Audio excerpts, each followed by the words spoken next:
આવો પરમ પૂજ્ય ગુરુદેવ પરમનીય માતાજી માં ગાયત્રીના પવિત્ર દિવ્ય સાનિધ્યમાં થોડીક વાર માટે સ્વસ્થ થઈ જઈશું, શાંત ચિત્તે બેસીશું. હૃદય અંતઃકરણથી ભગવાન ઉદયમાન સૂર્યનારાયણ ભગવાનનું ધ્યાન કરીશું. હૃદયથી પ્રાર્થના કરીશું, હે ઉગતા સૂર્યનારાયણ ભગવાન, જેમ જેમ તમારો ઉદય થતો જાય તેમ તેમ તમારું તેજ, પ્રકાશ, ઉર્જા, શક્તિ વધતી જાય. આપનું સ્મરણ કરતા અમારા જીવનમાં પણ નિરંતર આપની શક્તિ, ભાવ, પ્રેમ, કરુણા, દયા, ક્ષમા, દૈવી અનુગ્રહ અમારા જીવનમાં પણ નિરંતર વધતા રહો. આપના જેવી તેજસ્વીતા, પ્રખરતા અમારા જીવનને ઉજ્જવળ બનાવે. આમ સૌ દેવ પરિવારનું સર્વ રીતે શુભ અને મંગલ કરજો. સર્વના કલ્યાણની કામના કરતા એક સાથે એક સ્વરમાં સ્વસ્વર ગાયત્રી મહામંત્રનું ઉચ્ચારણ કરીશું. ઓમ ભૂર્ભુવઃ સ્વઃ તત્સવિતુર્વરેણ્યં ભર્ગો દેવસ્ય ધીમહિ ધિયો યો નઃ પ્રચોદયાત.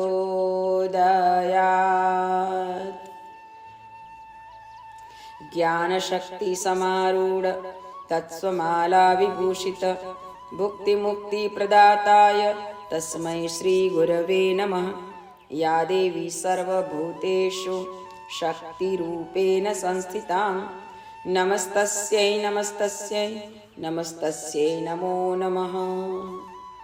પરમ પૂજ્ય ગુરુદેવ પરમનીય માતાજી, આદ્ય શક્તિ, વેદ માતા, દેવ માતા, વિશ્વ માતા માં ગાયત્રીના પવિત્ર સાનિધ્યમાં, સંરક્ષણમાં તેમના શ્રી પર ચરણારવિંદમાં અનંત કોટી દંડવત પ્રણામ સાથે ઉપસ્થિત તમામ શ્રદ્ધાળુ વાલા દેવ પરિવારના પરિજન ભાઈ બહેનો, આપ સૌના અંતઃકરણમાં બિરાજમાન પરમ ચૈતન્ય સ્વરૂપ પરમાત્માને મારા કોટી કોટી વંદન. સૌને જય ગુરુદેવ. આજનો દિવસ એટલે વિશ્વ મહિલા દિવસ. પરમ પૂજ્ય ગુરુદેવે એક સૂત્ર આપ્યું હતું, 21મી સદી નારી સદી. જે સ્ત્રીની જાતને માત્ર ને માત્ર કષ્ટ આપવા, માત્ર ને માત્ર એના ઉપર અત્યાચાર કરવો, એવી જે માનસિકતા હતી, એ માનસિકતામાંથી આજે ધીરે ધીરે ધીરે ધીરે કરતા આજે મહિલાને કેટલી ઉપર ઉઠાવવામાં આવી.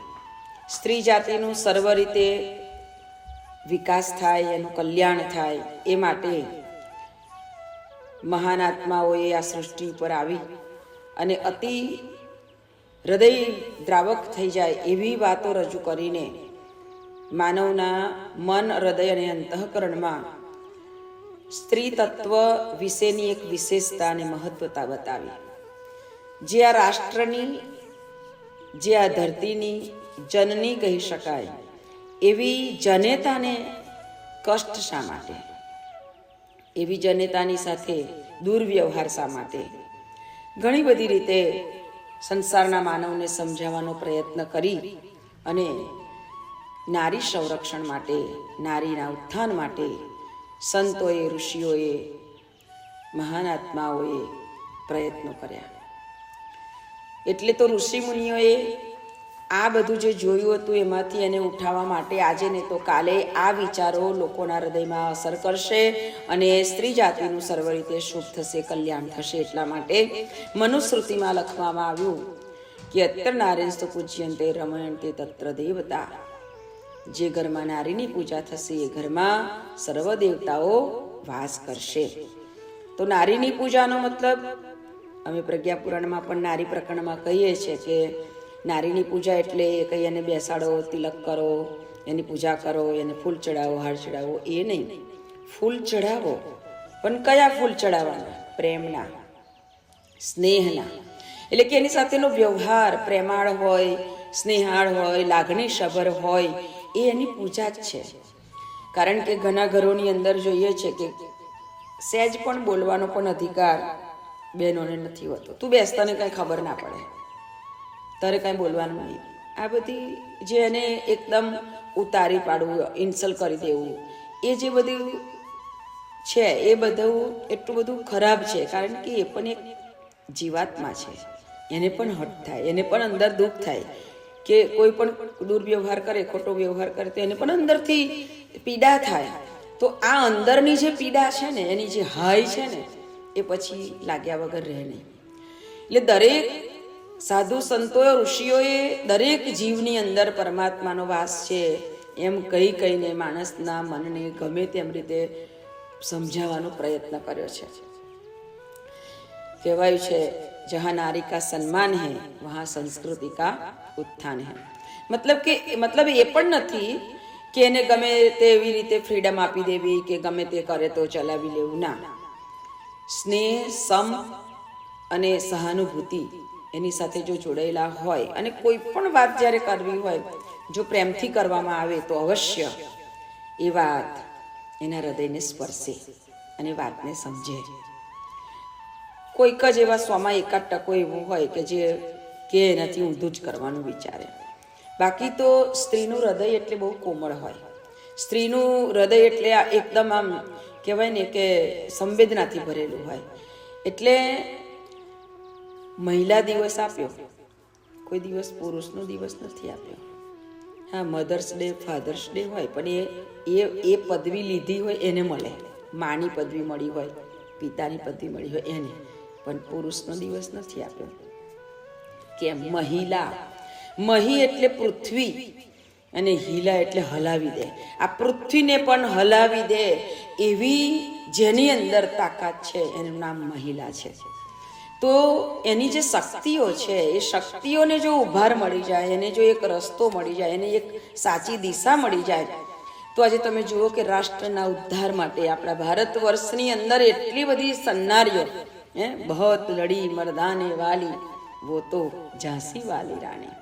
એ કેવી વીરાંગના હશે, એના હૃદયના કેટલા ઊંચા ભાવ હશે, કેટલું સમર્પણ હશે, કેટલું બધું એની અંદર સાહસ. વિચાર કરો, જીજાબાઈને જુઓ.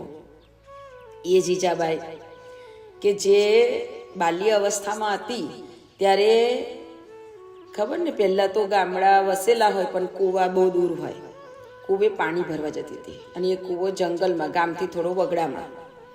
તો વગડામાં એની બહેનપણી સાથે વગડામાં જ્યારે એ પાણી ભરવા જતી હતી ત્યારે એક સિંહણનો અવાજ સંભળાયો. આ સિંહણનો અવાજ સંભળાયો ને એટલે એની બહેનપણી, એની જે સહેલી હતી એ ડરી ગઈ. ચાલ જીજા, જલ્દી ચાલ, આપણે જતા રહીએ. જીજા કે ના, આ સિંહણનો અવાજ છે, પરંતુ સિંહણ ભૂખી હોય અને અવાજ કરે એ અવાજ નથી. આ સિંહણનો અવાજ જરૂર છે, પરંતુ સિંહણને કોઈને કોઈ દુઃખ છે એટલે અવાજ કરે છે. હું જોઈ આવું. વિચાર કરો, એ સિંહણને જોવા જાય છે. આજે હું વાત કરું છું પણ એવું સાહસ તો મારામાંય નથી. એટલે એકલી વાતો જ કરો છો એવું નહીં. એટલે જે સત્ય છે એ સ્વીકારી પણ લેવાનું. સિંહણનો અવાજ સાંભળીને એ તરફ પગલાં માંડે છે. ધીમે ધીમે ધીમે કરતા એ જોતી જાય છે કે ક્યાંથી અવાજ આવે છે. અને ઝાડીમાં બેઠેલી સિંહણ એટલી બધી આંખમાંથી આંસુ પડતા હતા અને કણસતી હતી. એટલે જીજાએ જોયું તો એના પગમાં કાંટો ઘૂસી ગયો હતો. એવો કાંટો ઘૂસ્યો હતો કે જે નીચેથી ઉપર સુધી આવી ગયેલો હતો. એટલે જીજાએ જોયું કે સિંહણના પગમાં કાંટો ઘૂસ્યો છે ને એટલે આટલી બધી દુઃખી છે. જીજાએ ધીમે રહીને ત્યાં જઈને એનો કાંટો કાઢી નાખ્યો અને પાછી આવી ગઈ. એવી સાહસિક વીરાંગનાઓના કુખેથી આવા શિવાજી જેવા મહાન સમર્થ રક્ષકો પેદા થાય. ખરેખર આ બધી વાતો આપણે કરીને આપણા દિલને એક આપણે એ આપવાનું છે કે હે ભગવાન, હે પ્રભુ, જ્યારે આવો સ્ત્રી અવતાર મળ્યો હોય ને તો આવી શક્તિઓ લઈને મોકલજે કે રાષ્ટ્રને માટે કંઈક કરી શકાય એવી ચેતના અમારા ભીતરની અંદર જાગૃત થાય અને એવા દિવ્ય અને દૈવી સંતાનોને જન્મ આપી શકીએ. ત્યારે આપણું માતૃત્વ ઉજ્જવળ બન્યું કહેવાય. ખરેખર ભગવાન આપણને અવસર તો આપે છે, પરંતુ અવસરને આપણે ચૂકી જઈએ છીએ. આપણી નાદાની કહો, અજ્ઞાનતા કહો કે પછી ગમે તે એનું કોઈ પણ કારણ હોઈ શકે, આળસ હોય, પ્રમાદ હોય, ઘણા મોહ માયામાં ફસાયેલા હોય, એના કારણે ન કરી શકે, ન સમજી શકે. તો હૃદયથી અંતરથી આજે વિશ્વ મહિલા દિવસે પરમ કૃપાળુ પરમાત્માને પ્રાર્થના કરીએ કે હે પ્રભુ, જેટલી પણ આ રાષ્ટ્રની મહિલાઓ છે ને, એ મહિલાઓની અંદર, એ દીકરીઓની અંદર તમે એવું સાહસ ભરજો, એવી શક્તિ ભરજો.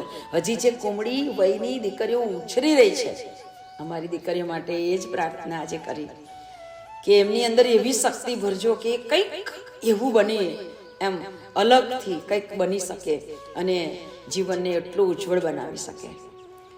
એમના માટે પ્રયત્ન તો બહુ જ કરીએ કે સરસ બને, પરંતુ સાથે સાથે પ્રાર્થના પણ એટલી જ દિલથી આપણે કરીએ.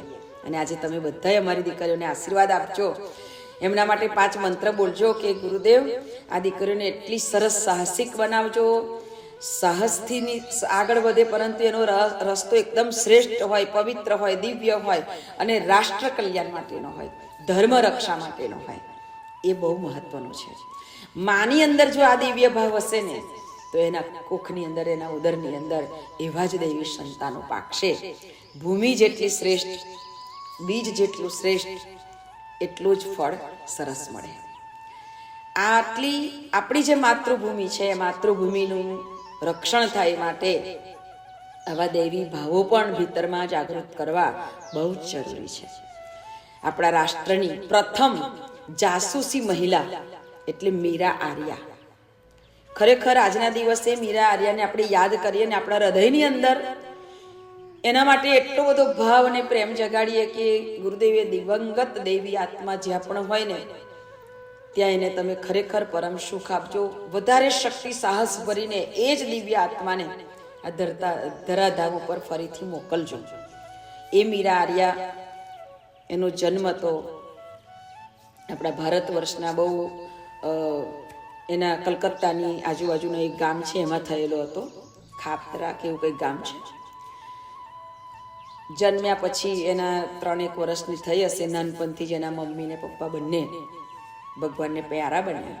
માથા ઉપરથી છત્ર ખસી ગયું, પરંતુ એ સમયમાં, એ દિવસોમાં એના ગામની અંદર એક આર્ય સમાજની બહુ મોટી પરિષદ હતી. અને આર્ય સમાજની પરિષદની અંદર કલકત્તાના એક છંજુમલ શેઠ એમાં આવેલા, અને એમની નજર આ નાના બાળકો ઉપર પડી. એનો ભાઈ પણ હતો, વસંતભાઈ કરીને. તો એ 2 બાળકોને એને ખબર પડી કે આ બંને બાળકો, કારણ કે સારા કુલીન પરિવારમાં એમનો જન્મ હતો, જાટ પરિવારમાં. તો એમને ખબર પડી કે આનું મમ્મી પપ્પા બંને નથી. તો એ શેઠના હૃદયની અંદર એવી ભાવના થઈ કે હું આ બંને બાળકોને લઈ જાઉં. અને બંને બાળકોને પોતાને ત્યાં લઈ જાય છે. ખૂબ સરસ પોતાના બાળકોની જેમ એને ઉછેરે છે, મોટા કરે છે, ભણાવે છે, ગણાવે છે. અને શ્રીકાંત નામનો એક સારો યુવક જોઈ અને મીરાના લગ્ન કરે છે. લગ્ન થઈ ગયા પછી શ્રીકાંત જે હતો એ અંગ્રેજ ઓફિસમાં કામ કરતો હતો, મોટો ઓફિસર હતો અંગ્રેજોની નીચે. તે વખતે આ રાષ્ટ્ર 1902ની સાલમાં આનો જન્મ હતો, મીરા આર્યાનો. તે સમયે આપણો દેશ એટલો બધો ગુલામીની અંદર જંજીરોમાં ફસાયેલો હતો. તો મીરા આર્યા જ્યારે છંજુમલ શેઠને ત્યાં રહેવા ગઈ, તે વખતે આર્ય સમાજી હતા છંજુમલ શેઠજી, અને સાથે સાથે ક્રાંતિકારીઓની અંદર ખૂબ જોશ અને હોશ ભરવા માટે સતત એમને ત્યાં બધાની અવર જવર રહેતી હતી, મિટિંગો થતી હતી, ગોષ્ઠીઓ થતી હતી. એટલે મીરા આર્યાના બાળપણથી જ આ બધી બાબતો એના હૃદયની અંદર ઉતરતી હતી. જે વાતો કરે આપણા સ્વતંત્રતા માટેની, અને આપણા દેશના લોકોને કેટલી પીડા અંગ્રેજો આપે છે, આ બ્રિટિશો કેટલું બધું આપણું લૂંટી લે છે, આ બધી જે વાતો એના બાળપણથી એની અંદર પડી ને, એટલે એની અંદર એક એવો જોશ અને હોશ હતો કે હું રાષ્ટ્ર માટે શું કરું, આ દેશ માટે શું કરું. દેશભક્તિ એના હૃદયમાં બહુ પણપી હતી. પણ એ ભણતા ભણતા એને અનેક શાસ્ત્રોનો પણ અભ્યાસ કર્યો, બંગાળી ભાષા શીખી, બીજી ઘણી ભાષાઓ શીખી. સાથે સાથે અભ્યાસની સાથે એને ધર્મશાસ્ત્ર, ધર્મગ્રંથોનો પણ ઘણો અભ્યાસ કરેલો. એટલે ખૂબ એમ પ્રાઉડ થાય ને એવી એ દીકરી હતી. એના લગ્ન શ્રીકાંત સાથે થયા. એનું જે કામ હતું એ બધું અંગ્રેજોની સાથે હતું. એટલે એને એક દિવસ એવું કીધું કે તમે આ બધી ગુલામી ના કરો, આવું બધું નહીં કરવાનું તમારે. તો કે ના, એમ કે આની જોડે કામ કરે તો કેટલા બધા રૂપિયા મળે, કેટલા પૈસા મળે, આપણી 7 પેઢી એમ કે કામ ના કરે તો પણ કમાઈને ખાય. ત્યારે મીરા આર્યાને એમ થયું કે પૈસા જ બધું નથી, સર્વસ્વ પૈસા નથી. રાષ્ટ્ર પ્રેમ, દેશ પ્રેમ આપણા હૃદયમાં ના હોય તો આ ધરતી ઉપર જીવવું પણ આપણા માટે ખરાબ કહેવાય. આપણે ન જીવી શકીએ. ધરતી માતાનું ઋણ કેવી રીતે ઉતારી શકીએ? ભારત માતાની કુખમાં જન્મ્યા હોઈએ તો ભારત માતાની રક્ષા કરવી એ આપણી ફરજ છે. પણ પેલો શ્રીકાંત તો પૈસા પાછળ લાલચી હતો બહુ જ, એટલે એને તો ના વાત સ્વીકારી. એક દિવસ કોઈની સાથે વાત કરતો હતો કે આપણે નેતાજીને, સુભાષચંદ્ર બોઝ જેને નેતાજી કહેતા, નેતાજીને ગમે તેમ કરીને પકડી લઈએ. અને આ નેતાજીની સાથે જે કામ કરવાની ઢબ હતી, ક્રાંતિકારીઓ જોડાયેલા હતા, એ તો બધું એને એના પિતાજીના ઘરે, શેઠના ઘરે રહેતી, ત્યાં એને આ બધું જોયું હતું કે સૌથી વધારેમાં વધારે લીડરશિપ કરી શકે છે તો નેતાજી, એટલે નામ જ નેતાજી પાડવામાં આવ્યું હતું. તો આ નેતાજીની ધરપકડ કરવાનું વિચારે છે તો એ યોગ્ય નથી.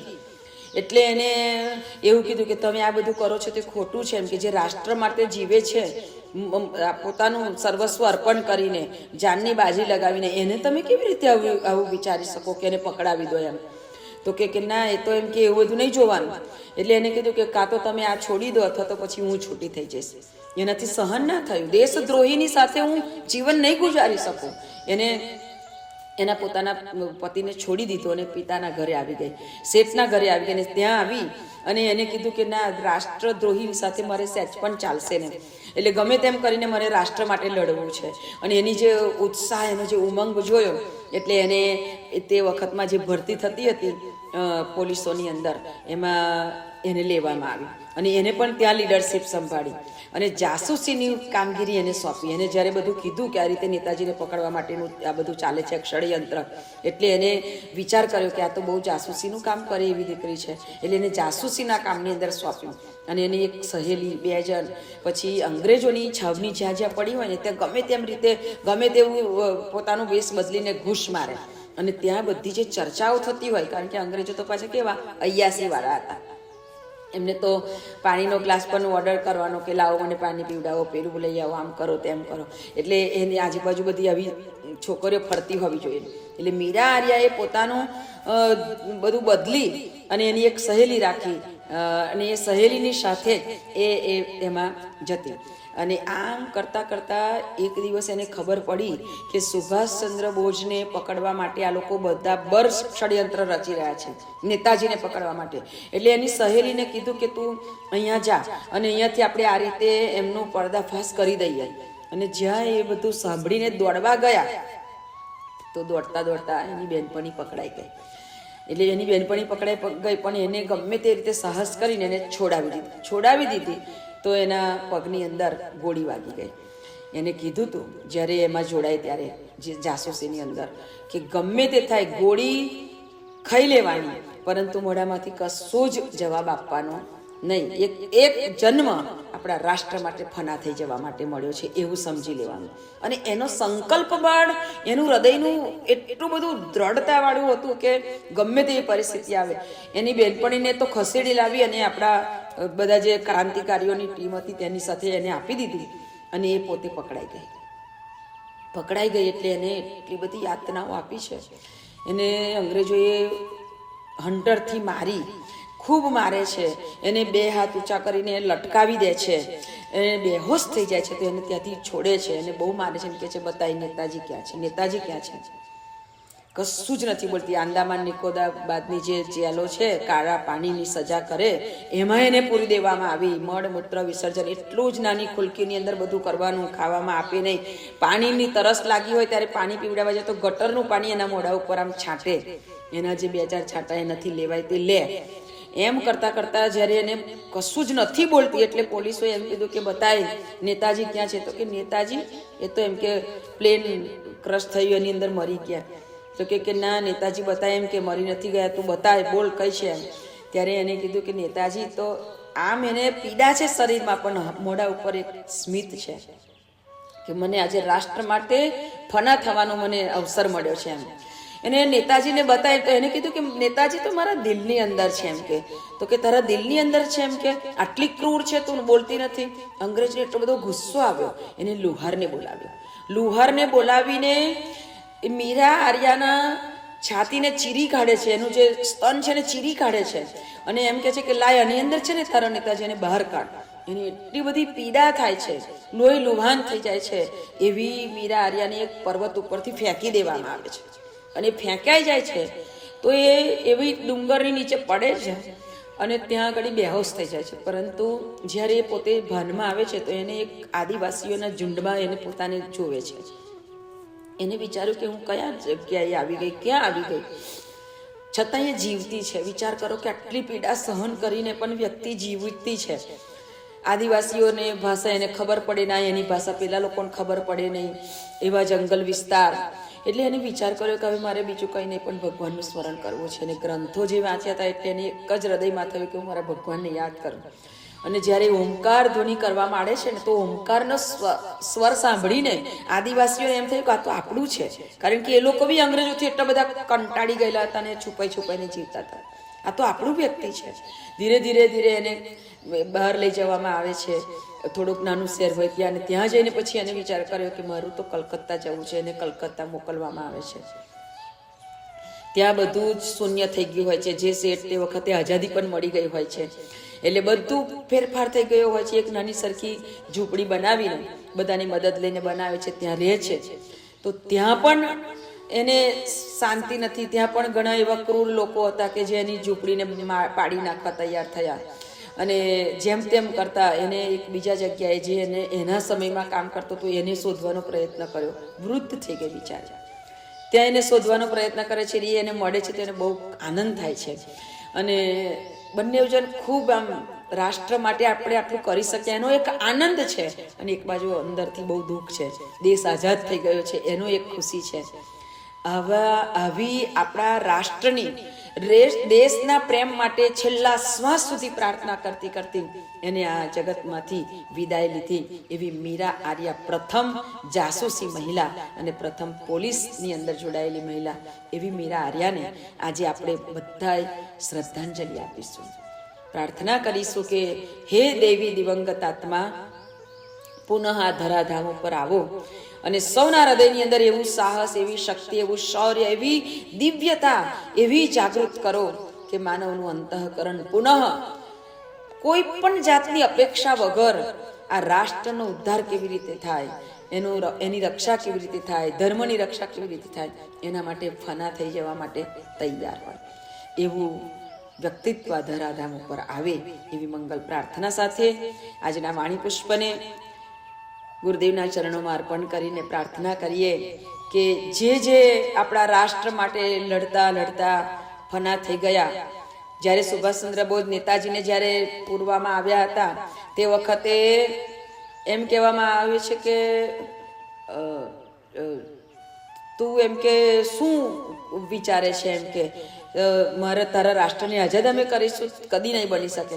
તો કે મારું રાષ્ટ્ર તો આઝાદ થવાનું જ છે, તમે તમારી પરિસ્થિતિ અહીંયા આગળ નહીં જોઈ શકો.